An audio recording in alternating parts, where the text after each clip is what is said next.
There's more breaking news coming into the Situation Room just ahead of a key hearing in the Trump classified documents case tomorrow.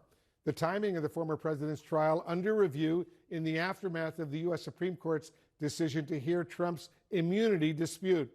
CNN Justice correspondent Jessica Schneider is working the story for us. What are you learning, Jessica?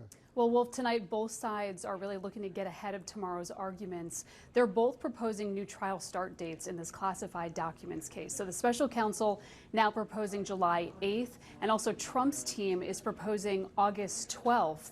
They're actually saying that he can't have a fair trial before the election, but if he does, they want it August 12th.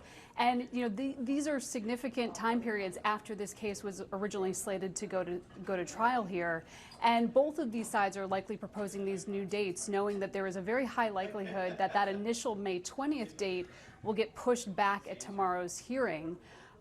Looking at the legal calendar, you see that there is a lot going on between now and August. So these new dates are very important because any July or August start date, it could potentially upend any summer start date to the D.C. election case that's currently on hold because of the Supreme Court now agreeing to hear arguments on whether Donald Trump is immune from prosecution in that case. So there's a lot already unfolding in advance of tomorrow's hearing down in Florida.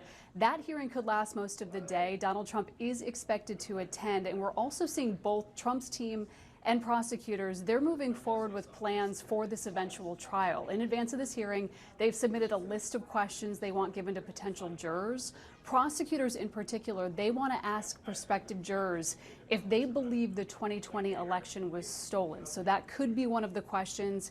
It could be one of many questions that Trump's team and prosecutors will actually argue over. They're also arguing over the length of the trial here. Prosecutors are recommending 4 to 6 weeks, the defense suggesting 8 to 10.